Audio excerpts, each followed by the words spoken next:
Hi, my name is Sharon Ruth, and today we're going to be talking about the real reason why it is so hard to truly love your appearance. There are some studies that show that when we have a change in our appearance, it only takes 21 days for us to go back to our old identity. So if you lose weight, you'll kind of feel that for 21 days and feel like, yes, I've lost weight. And then 21 days later, you will go back to feeling like you need to change something about yourself or your appearance in order to feel successful, loved, accomplished, whatever it is, healthy, whatever it is. So today we're going to be talking about how we're getting to the root of that feeling so that you can look in the mirror and absolutely just feel in love with how you look, how you feel, and get rid of all of the anxiety or self-doubt or feelings of low self-worth. But we'll get into that in a second. But of course, if you enjoy these types of videos, please let me know by commenting, liking, and subscribing. All of that stuff is down below. Let's get into it. We are talking about the real reason that it is so hard to love your appearance. And it comes back to something that is very, very deep inside of you, something that has to do with your subconscious, with your beliefs, with your experiences in life, with your childhood, and all of that. Before we get there, before I go through that, I am also just going to share a little story about a client of mine. I have this wonderful, wonderful client, and we've been working together for over a year now. And each time that we get on a coaching call, we peel back a little bit of a layer. We originally started working together because she was feeling like she has some hair loss, some hair thinning, and she was feeling that she wanted to kind of accept it and feel more confident about it. So we started working together, and we've done a lot of work, and we've done a lot of like diving into her mind, into her subconscious. And we were specifically talking about how she wanted to share her alopecia with someone very important to her inside of a family at a family event that's coming up. And like I do with all of my clients, we entered into a little meditation. It's like a meditative conversation together. We get to talk together. And what we found was that her memory ended up taking her. The reason that she was feeling so much anxiety around this event and telling this person about her hair loss at this family event, her memory ended up taking her back to when she was 13 years old, and she was at a family event, and her father made a comment about her appearance. And that comment was something very simple. It was just about how maybe she shouldn't put so much on her plate because she was looking a little bit chubby at 13 years old. Now, this comment could have like slimmed off the surface. It could have been nothing. Clearly, what we can imagine is that maybe her father didn't mean something bad. Her father didn't mean something negative. And most likely, when she was a child, she was okay with her weight until her father made this comment. And now weight and hair are totally different things, but there's a link here. So my client has this experience when she's 13 years old, kind of pushes it away into the subconscious, stops thinking about it, continues through the rest of her life, gets to the age of probably about 25, 26, has this hair loss that she can no longer emotionally keep inside. She wants to share it with people. Her hair is thinning, her hair is falling out. She wants to share it with people so that life is a little bit easier. And as soon as she does that, she feels this big wall of resistance, big anxiety, low confidence. And now she's here. So we're in this community where we understand that hair loss is not a big deal. It's fine. The world is wonderful. Everyone will accept you without hair loss. We have these messages coming in regularly telling us that everything's fine. We're also in 2021, body neutrality, body positivity. All of these things are very real. We have models up there who have alopecia. We have models who are on runways with different body types, different skin colors, different appearances. There's so much diversity, but none of this matters when you had this experience at 13 years old that taught you that there was something wrong with how you looked and that you had to change the way you behave in order to fit into somebody else's expectations of how you look.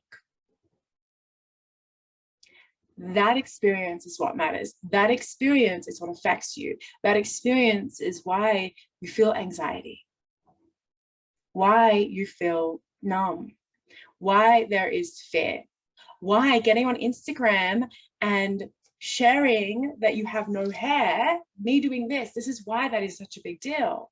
This is why that is also so inspiring. Every single person out there, female, male, non-binary, we all have an experience like this, where when we were a child, somebody said something about our appearance and we tucked it away into our subconscious. And we created a belief. We created a belief about ourselves. We created a belief about what it means to be happy, healthy, sexy, accepted, safe in society.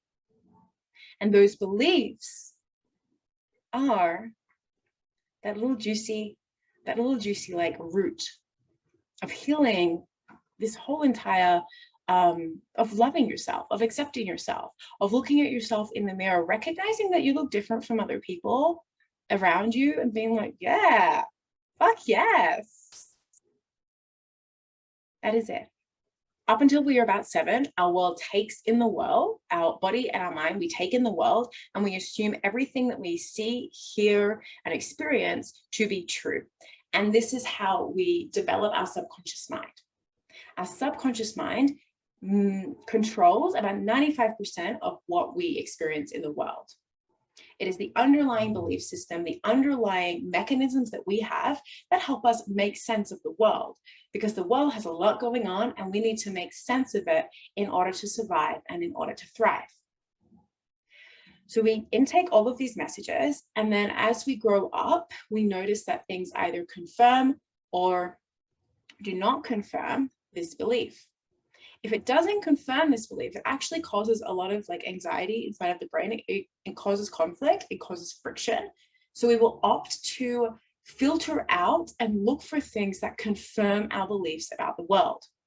So when we're growing up, and if you're about my age, you've grown up in this society where we have their Kardashians and we have women and men in your life like complaining about putting on weight or trying to fit into a certain jean size, or focusing on working out so that they can get abs, and doing yoga so you can be flexible and strong, and all of these things that are very outwardly focused on our appearance. Plus we have the shampoo commercials that show this sexy woman with long, luscious hair. And all of these things very subtly give us the idea and lead us to have the belief that powerful women have long, luscious hair, or that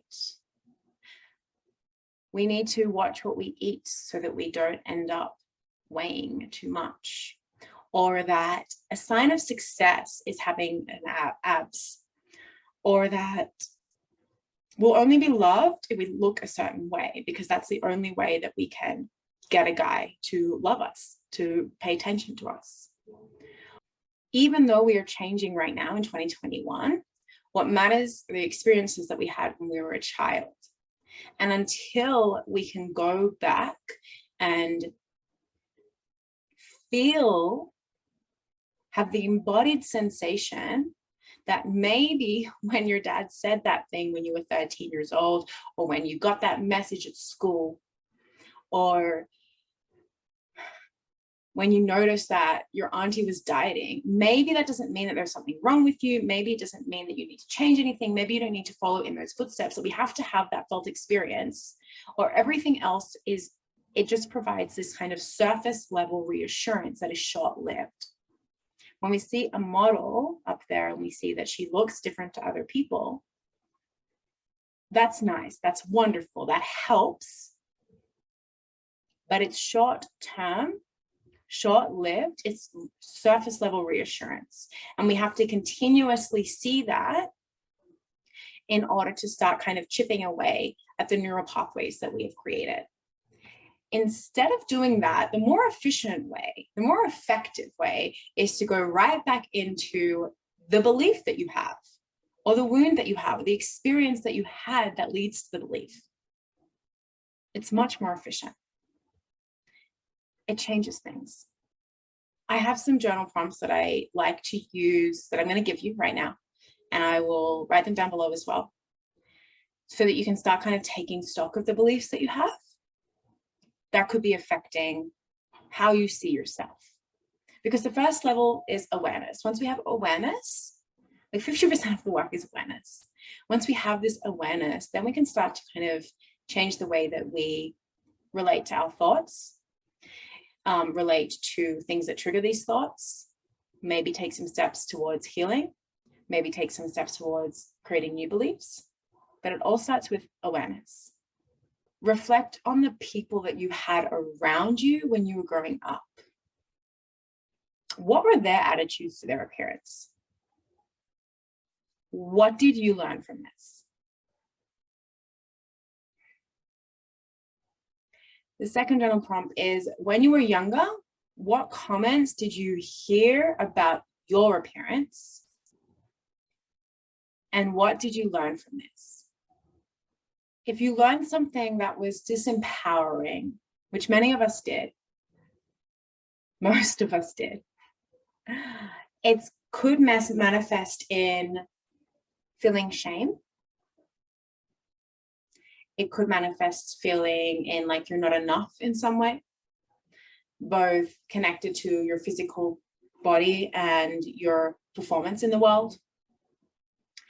It could manifest in overwhelm, feeling consistently overwhelmed, people pleasing, or resisting connection, resisting vulnerability. You don't want to be physically seen by somebody because maybe you had experience where you were seen and it was uncomfortable. So resisting vulnerability and intimacy, just feeling like there's something that we consistently have to be working on. Like, I have to prove myself in some way. I have to have a better personality. I have to look better physically. I have to be better socially. I have to be better professionally. It can also manifest in feeling resentment or anger towards other people, or jealousy. It can manifest in having aches and pains in your body, stress, grinding your teeth, having neck aches, having really intense period pains, or PMS, or endometriosis. It can also manifest in having more autoimmune diseases. I want to take a little caveat there to say that I don't believe that like your mind just creates an autoimmune disease all the time. Disclaimer. But there is something to say about how you feel about yourself and how your physiological body then responds. Doesn't mean that there is one golden rule for every single autoimmune disease. Important to note that. But it could be that. Anxiety, massive amounts of anxiety, OCD, depression, feeling numb, procrastination, all of these things, including addiction to social media, especially because if that's where we find our reassurance, and that's where we find like our self of I'm okay, I fit in, or it causes us anxiety, like that's something that our brain becomes addicted to because of our past experiences. So addiction to social media would be included in that one. See, we tend to also project our frustrations onto our coworkers, onto our family members, onto our partners.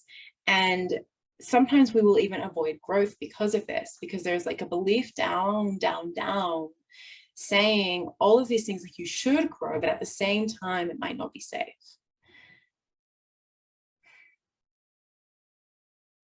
So we stay kind of consistently here in the same place. There's a little plateau that we reach, and we avoid growth. We procrastinate. We find excuses as to why not, like why we shouldn't do the program, why we shouldn't go to the therapist, why we shouldn't go to that class, why we shouldn't do X, Y, Z. We avoid growth. The women I work with act in another way, because they sit back and they say, if I continue in the same path that I've been on for 6 months, for 12 months, for 2 years, where am I going to be? Versus if I make a change and I try something new, where am I going to be? If you make a change, then you open up the possibility of more love in your life, more intimacy, more vulnerability, more self-love, being able to look in the mirror and being like, yes, I love what I see. You open up more confidence for your external, like how you look. You also open up space for more resilience and inner confidence. Like we're talking about that inner warrior that lays inside of you, that inner goddess that lays inside of you. You open up space for improved self-image. You open up space for improved relationships, forgiveness for the people that have hurt you, ease around things that might trigger you, connection every single day, less anxiety, less stress, less overwhelm, more joy, less depression. You open up space for change. The possibilities are absolutely limitless in this space. But you've got to feel it. You got to feel it, and you have to do the work inside for you. If you would like support doing that work and feeling it, there are lots of ways I can support you. On December 1st, I'm hosting a really, really spectacular, marvelous workshop that I'm very, very excited about, called Sexy, Feminine, and Unstoppable. And we go into the beliefs that we have created around our body image, around being feminine, and around sensuality, so that you can kind of heal that and then unleash the version of you that is ready to feel less anxiety, feel more confident, feel more magic in your life, create the life that you want based in the idea that you are this powerful, feminine, sensual being without having to change a single thing about the way that you look. Sexy, Feminine, Unstoppable is a 2-hour workshop so that you can feel empowered and on fire and address all of the beliefs that you have. We're going to be practicing embodiment. There's going to be a practice that helps you get that felt sense that we've just been talking about. This is not the type of workshop where it's just information that I throw at you and then you kind of like it over. This is going to change things on a cellular level inside of you if you allow it. All of the information for the workshop you can find down below. Of course, message me if you have any questions, or if you're watching this later on and you didn't catch us for the live workshop, if you find the link down below, you should find a recording that you can grab.